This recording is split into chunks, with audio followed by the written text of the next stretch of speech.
Thank you all for having me. I hope I kicked this off to a great start. I'm happy to be here. As the other Dr. White said, I'm from New Orleans, so LSU's kind of always been in the backyard. So I'm going to be talking about quantifying climate change, driven alterations to the North American coastal plain, and currently a postdoc at the University of Virginia. And so a little bit about me, I term myself a coastal ecosystem scientist because I do a lot of different things. But in part of who I am, I have this place-based experience. So being from New Orleans, I heard a lot about coastal wetland change over my time growing up. So this is a brief snapshot of all the land changes that happened to the coastal landscape of Louisiana over the past 100 years. And then furthermore, being from New Orleans, there's a lot of socioeconomic disparity that exists within the city that is very much a part of who I am, and it's starting to inform my science more and more. And additionally, ecologically speaking, I did my graduate work at the University of Florida in the Environmental Engineering Sciences Department, which was very much influenced by Howard Odum. I don't know how many of you all heard of him, but this is a systems diagram that I did in a class taught by Mark Brown, one of our students. And this I did in my first year of my PhD, and it is a systems diagram of a coastal bald type of swamp experiencing saltwater intrusion. So you have these ocean salts that are coming into ocean water and affecting productivity, biomass, all of those things. So this is systems ecology and systems thinking is very much at the foundation of how I view the world, how I approach my science. So all three of these things add up to make my overall scientific approach and the way that I go about doing my science. And you can kind of see that here in this other systems diagram, where we have both environmental processes and socioeconomic systems, and they feed back into one another. So in order, from my perspective, in order to truly understand the environment, you really have to look at the bigger picture to understand all the feedback and cross communications that are present within the natural world. So from that, there are two driving fundamental questions that are at the foundation of all the science that I have done and that I plan to do.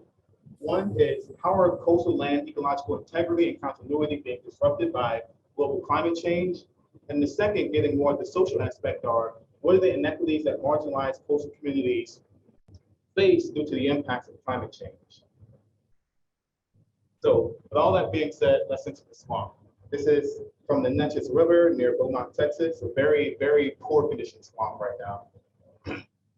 So the North American coastal plain is this very broad geographic region stretching from southern Texas at the Brownsville border all the way up to the Delmarva Peninsula on the East Coast. And across this very large gradient, you have a diverse set of ecoregions characterized by the different plants, animals, and climate regimes present across them.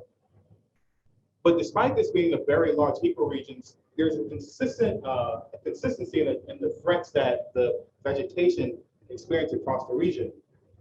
Rates of sea level rise are increasing everywhere across this region. Tropical cyclones are becoming more frequent and more powerful, and those storms are becoming a bigger factor, ecologically speaking.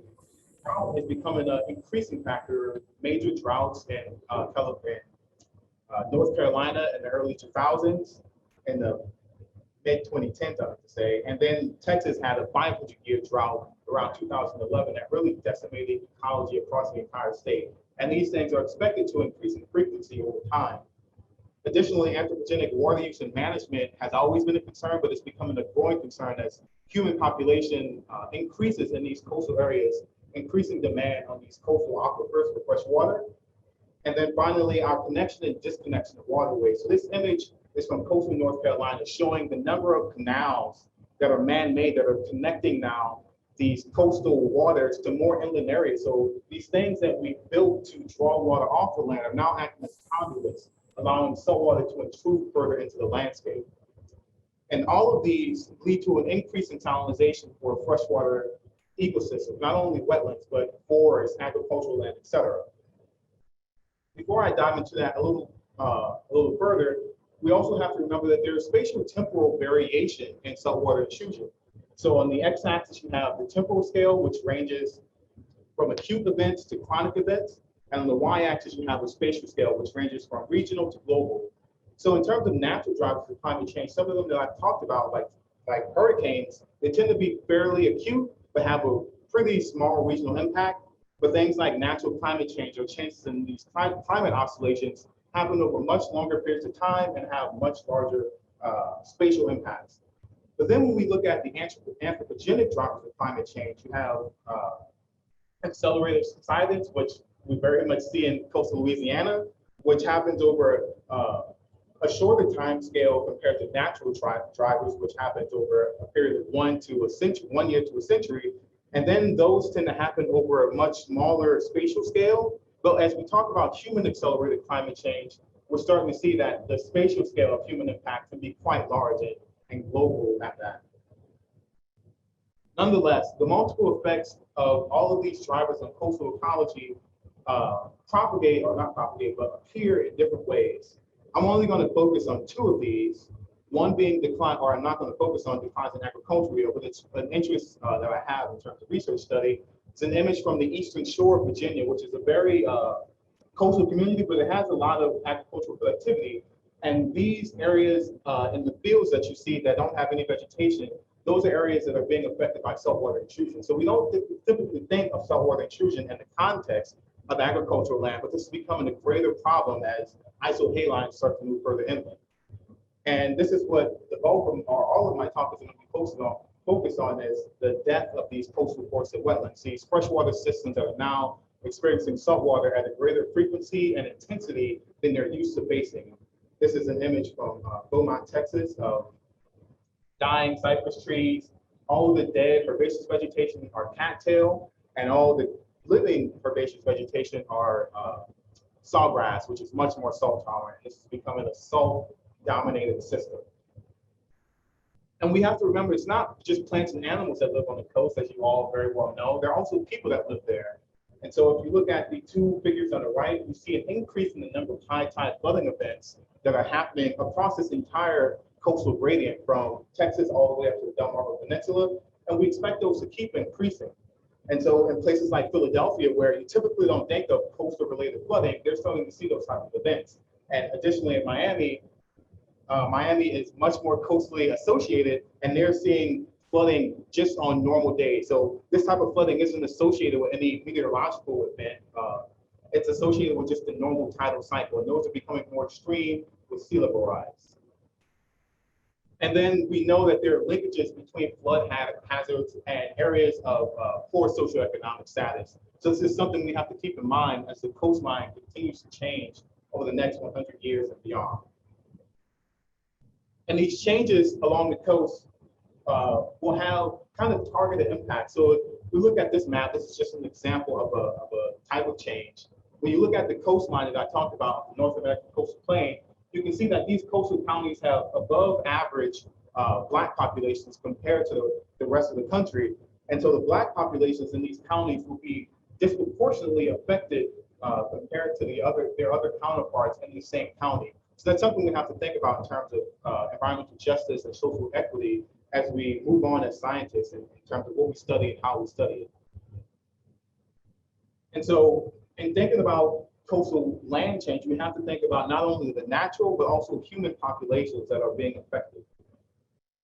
And that's why my scientific approach tries to compress all of this, sometimes in very frustrating ways for myself, but that is the approach that I like to take in what I pursue as a scientist. However, I'm going to talk mostly about my ecological work today.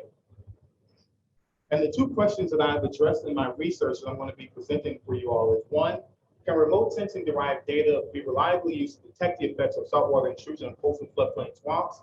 And 2, what is the spatiotemporal distribution of forested coastal wetland loss in the North American coastal plain?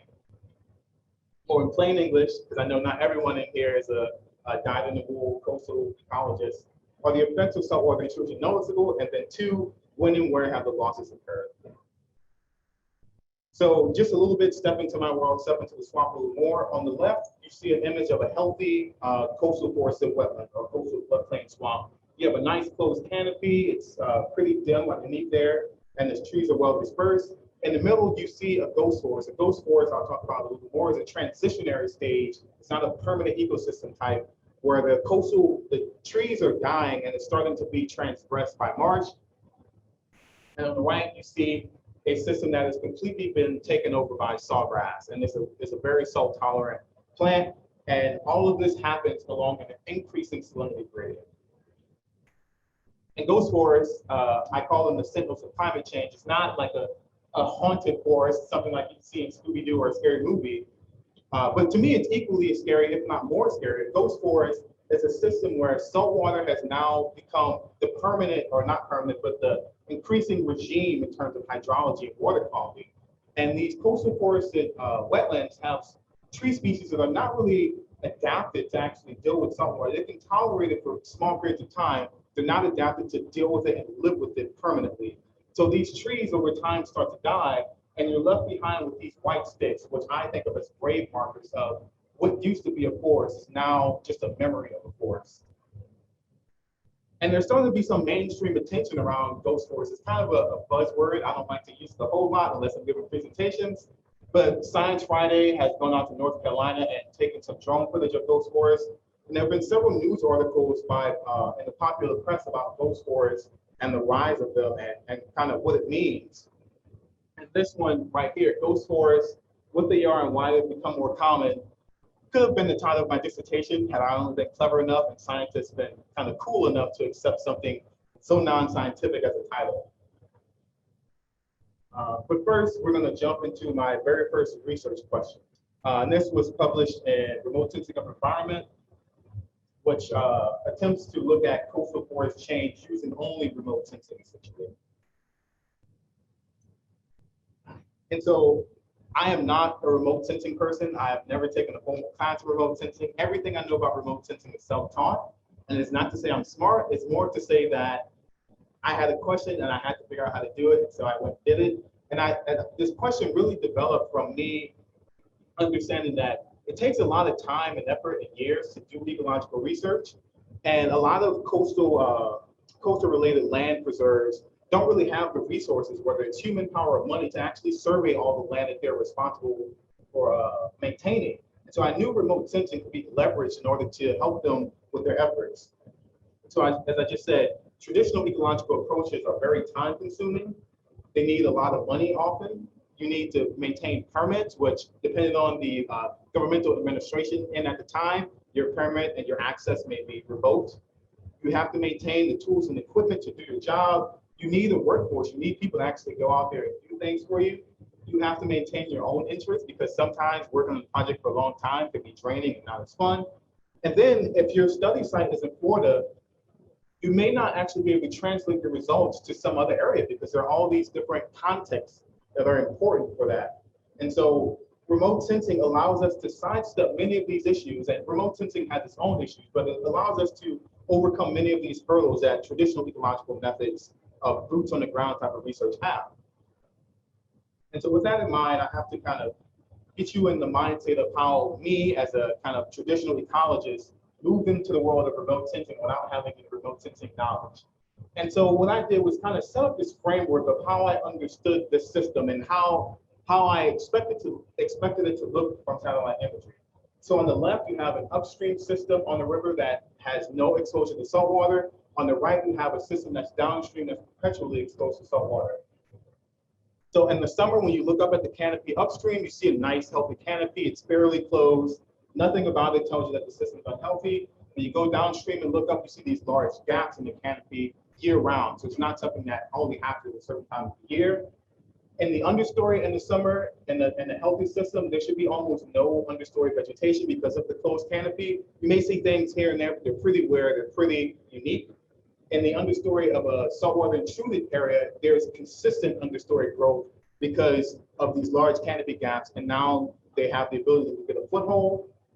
And in the winter, at a healthy site, because this is a deciduous system, the trees drop their leaves, so now you're getting light penetrating all the way to the ground. But because it's a seasonal thing, you're not really getting herbaceous vegetation coming in. So it's just bare ground mostly. There may be some water. However, the understory of a saltwater affected site has persistent understory vegetation year round. So with all of this in mind, I started to develop, okay, I don't know much about remote sensing, but I know what I should be seeing when I start to look at this data. And from this ecological understanding, I put together this kind of conceptual framework of how I expected the data to look once I started to plot it. So on the top, you have a long-term time series of EVI. EVI is just a vegetation index, just like NDVI or all these other ones. EVI is a little more robust than NDVI because it kind of filters for some of the blue light and some of the background scattering that you may have. So the signal is more pure with air quotes. So the blue line is an upstream site that's not affected by saltwater intrusion. The red line is a downstream site that is affected by saltwater intrusion.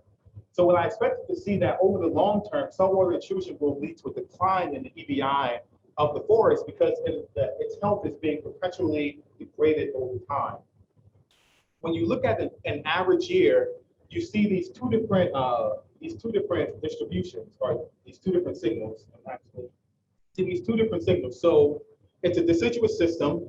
In the wintertime, so November through February, you expect lower EVI values because there are no leaves to return a signal. There's no green vegetation.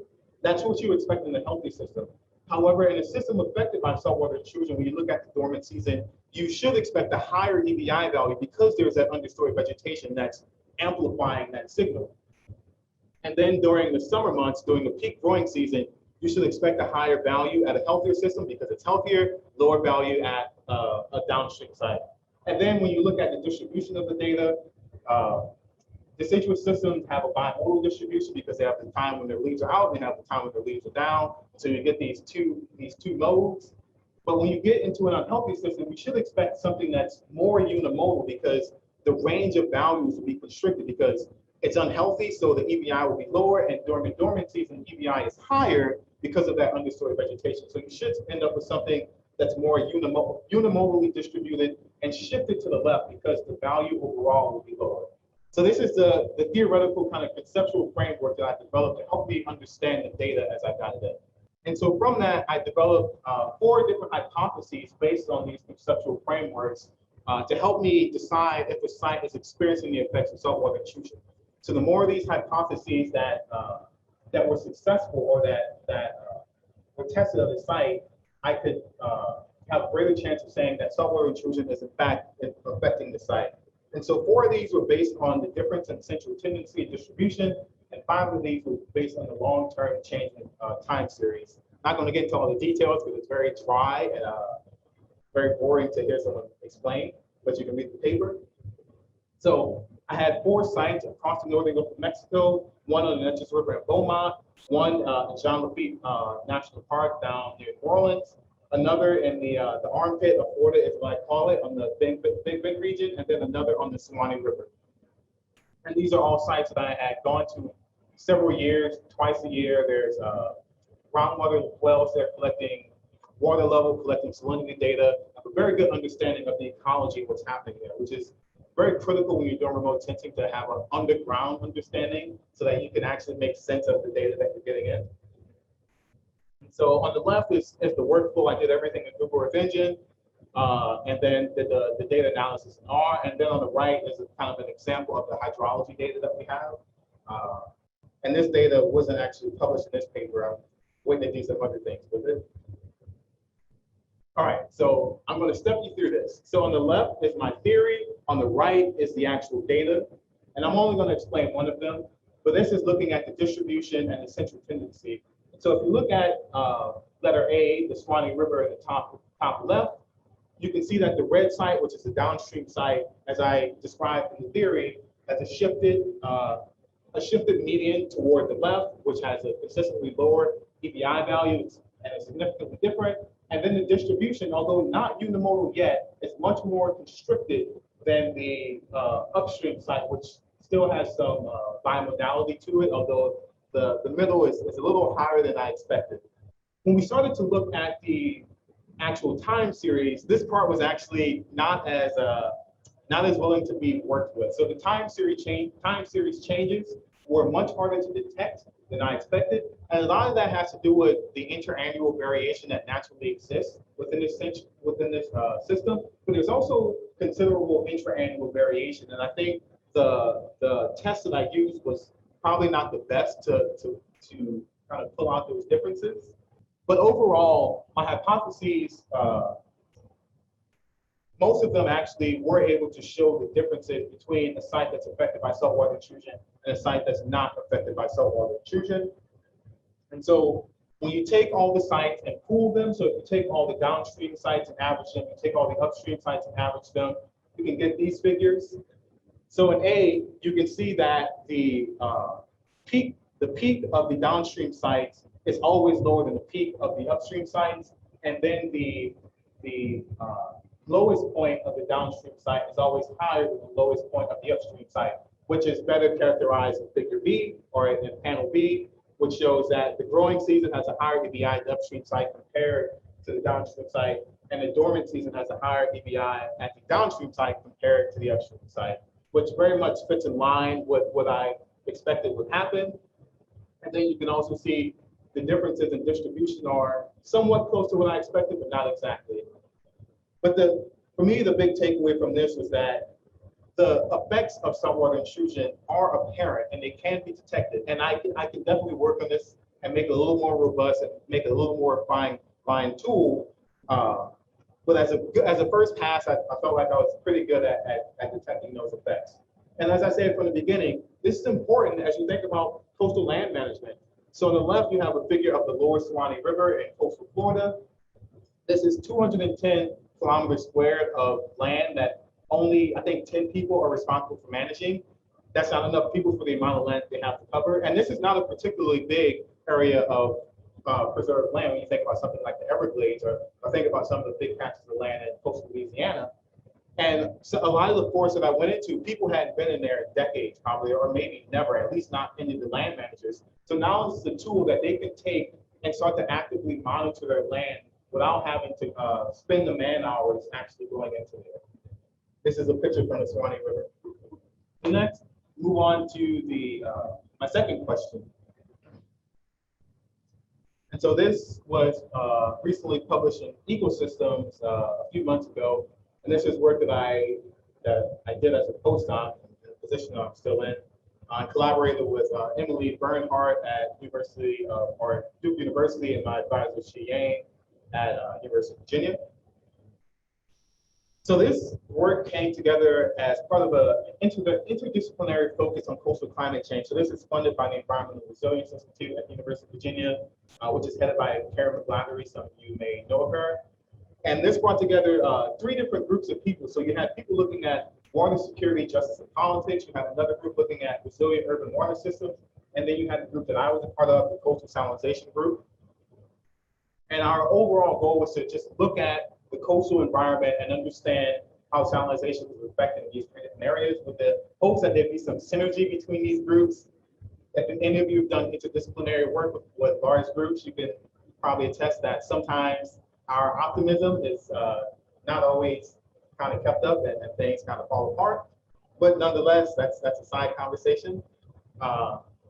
So we started this thinking about where are people actually studying coastal forested wetlands or forested coastal wetlands actively in the North American coastal plain. So these are just places that I knew there was research based on my understanding of the literature.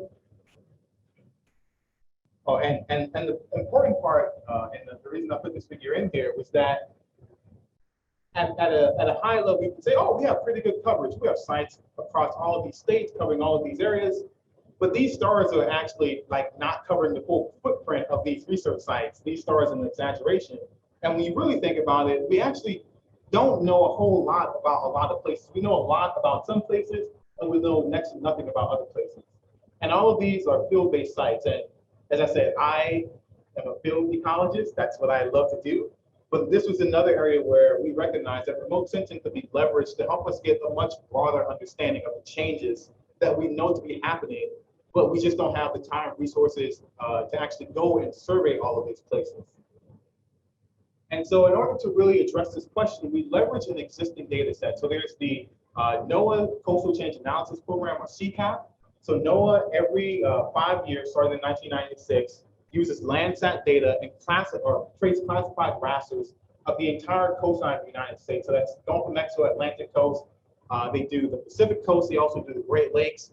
And I think they also do Alaska and Puerto Rico and Hawaii. So this is just an image of New Orleans because that's where I'm from. And you can see they have 26 different land cover types that they include. So they include urban land cover of several different varieties. So really intense land cover is in white, so that's like the downtown area. More kind of sprawly land cover, not as intense, as more gray colors. But you can see all the wetlands down there. So you have freshwater wetlands that they classify, saltwater wetlands, they do marsh, they do forest. So we're really able to leverage this area. And this spot right here, it's actually Jean Lafitte National Historic Park and Reserve. So we know that that is a coastal forest, a freshwater forest. So because of kind of the level of detail of this data set, we're really able to leverage that and do something wide scale and feel pretty confident about what we're seeing. And so the main questions that we want to address with this were, where are the changes occurring? As I said, we have a kind of broad understanding, but not something that's really spatially distributed. What's the fate of areas that have changed? And then what's the continuity of the landscape after change? So this gets into kind of landscape ecology fragmentation, I think. And so we found that from 1996, the first year of the data set, to 2016, the last update, there is a net loss of about 13,682 square kilometers of coastal forest and wetland. And a lot of that loss is concentrated along the southeastern Atlantic coast of North Carolina, South Carolina, Georgia. There is some loss, some standout losses in coastal Louisiana, but this is from every Huck 4 watershed, or not watershed, but sub-region along this entire coastal plain. And these 14 that we have picked out have lost more than, they lost the majority of the loss that we see. So of this 13,000, these 14 watersheds accounted for about 70% of the loss of coastal forest and wetland. So the losses are not distributed equally, they're very much concentrated into certain regions. And so what we want to further do to really try and understand what's driving these losses, we set up a simple model. And this model was fed by the relative sea level rise rate of each of these subregions, the drainage density. So drainage density is a unit that is for every, so it's how many miles of drainage, so canals, ditches, etc., do you have per unit area. So the higher that number is, the more drainage you have in a place. And we also included natural drainage in that as well, so tidal creeks, rivers, etc. The number of storms that impacted the area, the slope of the landscape, and the elevation of the landscape. And using those 5 different factors, that explained about 78% of the loss that we found. And some of these drivers are natural, so accelerated sea level rise, number of storms. We can't really control that, at least not at a fine scale. But and also landscape slope and elevation, we can't really control that. That's more of a spatial context. But drainage density is the one factor in this list that humans have pretty much directly influenced. We've gone in and added a lot of agriculture, and in order to do that, we added canals and ditches and drains. And so as we start to look at the trajectory of these systems, we have to remember that historically, we lost a lot of coastal forests in conversion to agriculture. And so in some conversations that I've had with you all so far, the word swamp, which is another name for coastal forest, has a very negative context in the English language. So you had Donald Trump who talked about draining the swamp, and that was seen as a good thing. When your engine is swamped, that's a bad thing. When I'm swamped at work, that's a bad thing. So the word swamp is always seen as a negative thing. And what we have done historically is gone in, drain these areas, convert them to agriculture, or build a subdivision there. And that's historically how we've lost a lot of this landscape. But between 1996 and 2016, that's actually not what we're seeing. Conversion to urban and agricultural classes only accounts for about 9% of the losses that we're seeing. The vast majority of it has been converted into blustering shrub. So blustering shrub, you can think of it as an immature coastal forest or an unhealthy coastal forest. But either way, this is what kind of in pop culture is now being called a ghost forest. So this is a system that is dominated by short stature trees or unhealthy trees and bushy vegetation. And so before, and this is on a trajectory that's been pretty well described by Mark Brinson in his paper about coastal forests to open water transition. So you go from this blustering shrub, and then next you have freshwater marsh, which comes to dominate the system over time. And then only 2% of of things that were converted between that time period were directly into open water. And so this is important because oftentimes when people think about sea level rise, saltwater intrusion, they think about land turning into water. And that's only the case really if you're studying a saltwater marsh and you're at that edge, it's where you get land to water. But when you're talking about these forested systems, you tend to go along this degradation trajectory before you become open water. So this is an extreme example in North Carolina where the forest is basically just being eaten alive by the ocean. And then we get into the fragmentation aspect. And so on the left, you have an image of a palmetto pear tree preserve, which is a protected piece of land in North Carolina. The green areas are all forest, the gray areas are non-forest, and the red marks the boundary of the preserve. So you can see kind of the landscape continuity in 1996. When we move to 2017, you can see the landscape continuity is very different. It looks more Swiss cheese-like. And so you are losing things in large patches. So you have this large patch of loss here near the coast, but you're also losing things that are a little further inland than you would expect. And so you can see that linear feature there on the landscape. That linear feature is a road.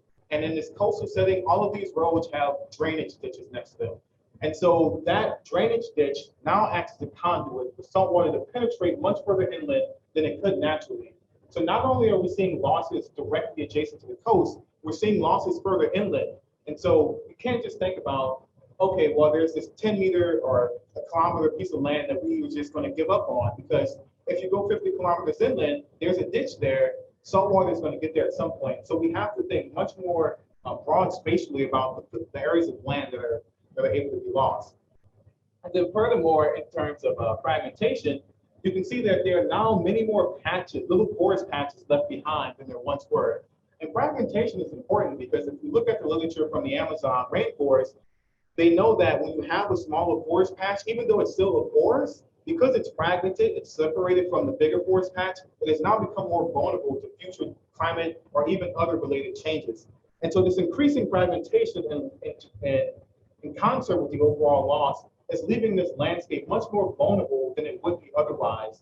And a lot of that is due to the human impact on the landscape of these additional drainage ditches or these additional drainage features. And then as we think about the carbon consequences, there's a lot of above ground biomass stored in these coastal forests and wetlands in the tree trunks mostly. But as you transition into this transitional type of ecosystem, this ghost forest, you're losing a lot of that above ground storage. And that's not being replaced in a time frame that's appreciable and in a way that's adequate. So recent research from some colleagues at VIMS, the Virginia Institute of Marine Sciences, have shown that if you convert a coastal forest into a marsh, it can take 175 to 900 years to replace all of that carbon that was displaced.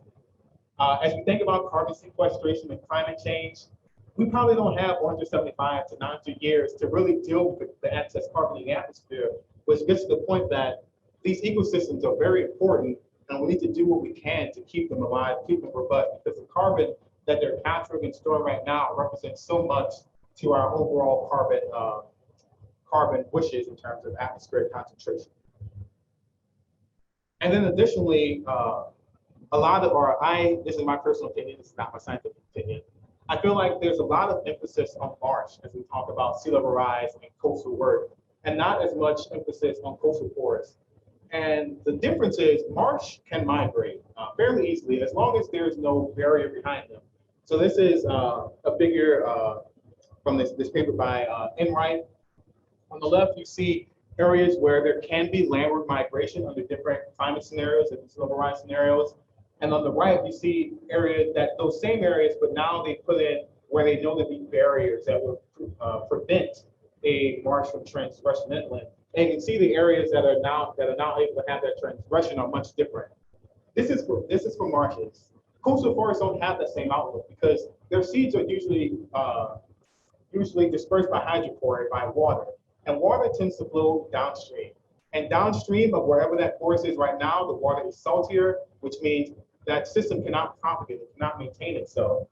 And so the idea of landward migration doesn't really exist for this system without active management, without people going, picking up some seeds and dumping them as they drive 10 miles down the road or something. And then we also have to remember the human element. And so these coastal forests are very much a part of our coastline defense systems that we should be thinking about. But as you lose them and concert with losing marshes, you create populations that are much more vulnerable to sea level rise and saltwater intrusion. And this image of Hurricane Katrina, that's like very seared into the brains of the public psyche. But this, I put Hurricane Harvey here, and I put that there because Houston, they call it kind of the Bayou City. People might think of New Orleans as the Bayou City, but they call it the Bayou City because historically it had all of these bayous, it had all of these forested wetlands, and they went through, they drained them, and they converted them into subdivisions. And those subdivisions, when Hurricane Harvey came around, flooded because guess what? Those are floodlands; they're not neighborhoods. And this is kind of an idea of what happens when you don't remember the historical legacy of an area. People end up buying homes in places, not knowing hydrologically what's going to happen there with a hurricane.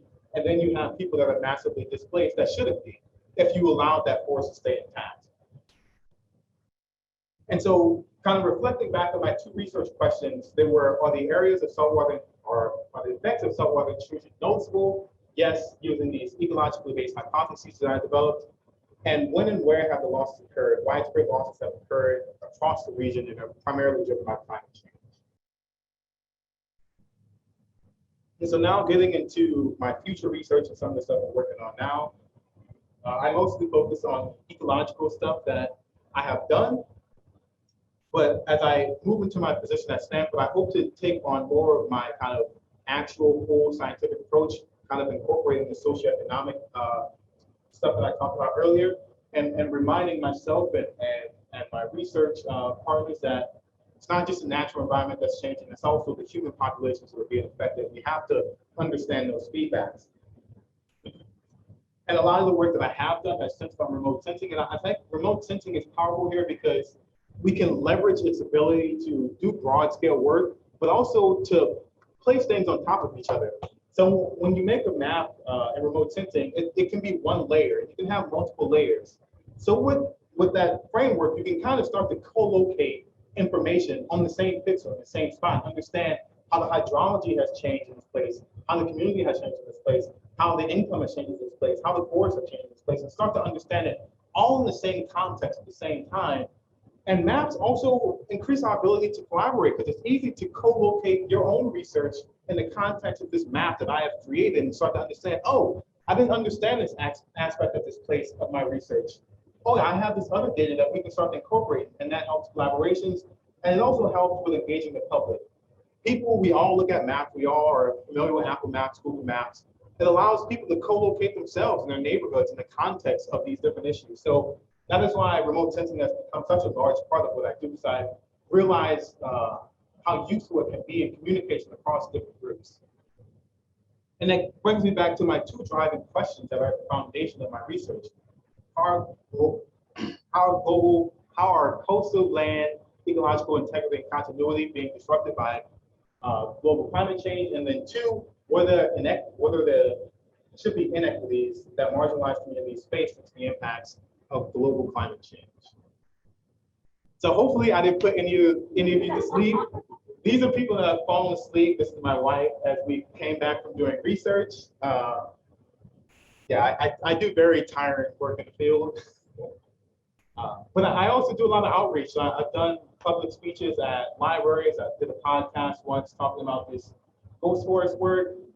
This was an art science exhibit that I did in grad school where I was out in the forest a lot, and I noticed there's all this trash. And so I would eventually started collecting the trash, and I brought it down and put it on display to talk about how far away our trash can travel. These are areas where there are no sidewalks to get there. You need a boat to get to this place, and people are not getting off their boat to go into the swamp. So, but this, you can see this Natty Light box, Dorito bags, and Taco Bell cups. And I just asked people to write down, what do you think about this? And people wrote poems and stories, and I still have all these, they're pretty interesting. This is a baby decided to draw something, and she was just bashing my markers, which as a grad student, I was not happy for because I spent my hard-earned money on those markers. And I've also done kind of more serious art science collaborations. So this is something I've done as a postdoc where the 5 of us scientists collaborated with an artist community on the Eastern Shore of Virginia to to talk about ghost forests, and they kind of did their own interpretations of the ghost forests that they see in their everyday life. And this was really eye-opening because in talking to these artists, what they told me is that we always noticed these things, but we thought it was just a natural death. Trees die over time. But as we talked to them, they started to realize, oh, this is something that's actually more serious. This is climate change related. And they actually became really invigorated by it. And now we have kind of set up 10 climate change advocates in this community. And if you've done any work in a rural context, you can know that the conversation about climate change can be very challenging to have, especially coming from a scientist who's not part of that community. But when it's coming from one of your community members, that conversation can be a little bit easier. And then about me, I like to collect records, I like to cook, and then I have 3 lovely cats. And as we wrap up, we have to continue to do our efforts to diversify the sciences as much as we can. There's a lot of untapped potential that exists in the world that unfortunately is not realized because people are born into really not great socioeconomic conditions, and we have to do our best to kind of elevate people to diversify the intellectual bank that we have access to. And then, as I said, I'm going to be starting as a professor at Stanford soon, so you can go to my website, coach.stanford.edu. I am recruiting students, not too many students, but shoot me an email and tell me what you're interested in, and we can talk. And you can follow me on Twitter as well, at Swapman Elliott on Twitter. And that's it. Thank you.